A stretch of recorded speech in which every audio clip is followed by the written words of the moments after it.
আরাফার দিন ছোট্ট একটি দোয়া পড়ে আল্লাহ পাকের কাছে যা চাবেন আল্লাহ পাক আপনাকে সেটাই দান করে দিবে।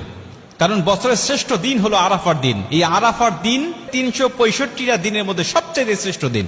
নবীজি সাল্লাল্লাহু আলাইহি ওয়াসাল্লাম বলেছেন, খায়রুদ দুআ দুআউ ইয়াউমি আরাফা। আরাফার দোয়া হলো সবচেয়ে শ্রেষ্ঠ দোয়া। আর এই দোয়া আল্লাহ পাক কখনো বান্দাদের ফেরত দেয় না, কারণ এই দিনে আল্লাহ পাক হাজার হাজার লক্ষ লক্ষ মানুষগুলোকে আল্লাহ পাক ক্ষমা করে দেয়। আম্মা জান আয়েশা রাদিয়াল্লাহু তাআলা আনহা বলেন যে আল্লাহ পাক এই দিনে এত হাজার পরিমাণ মানুষগুলোকে ক্ষমা করে, আল্লাহ পাক এত পরিমাণ মানুষকে অন্য দিনে ক্ষমা করে না।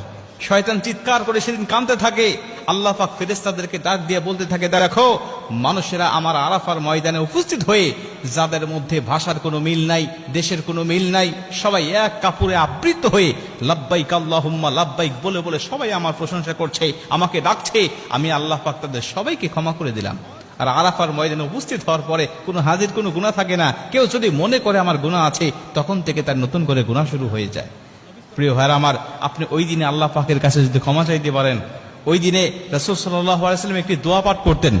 সমস্ত নবীরা ওই দিনে একটি দোয়া পাঠ করত। ওই দোয়াটা আমরাও পাঠ করব। আমাদের যাদের তৌফিক হয়নি, আমরা যারা যাইনি সেখানে, আমরা নিজ নিজ দেশে থেকেও, নিজ নিজ এলাকায় থেকেও আমরা যদি দোয়াটা পাঠ করে আল্লাহ পাকের কাছে ক্ষমা চাইতে পারি, আল্লাহ পাকের কাছে কিছু চাইতে পারি, আল্লাহ পাক আমাদের খালি হাত ফেরত দিবে না, আল্লাহ পাক আমাদের দোয়াটাও কবুল করে নেবেন।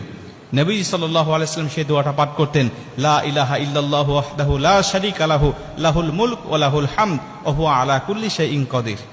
লা ইলাহা ইল্লাল্লাহু ওয়াহদাহু লা শারীকা লাহু লাহুল মুলক ওয়া লাহুল হামদ ওয়া হুয়া আলা কুল্লি শাইইন কাদির। নবীজি সাল্লাল্লাহু আলাইহি ওয়াসাল্লাম আরাফার দিনে এই দোয়াটা বেশি বেশি পাঠ করতেন। নবীজি বলছেন, আমার আগে সমস্ত নবীরাও এই দোয়াটা বেশি বেশি পাঠ করতেন এই আরাফার দিনে।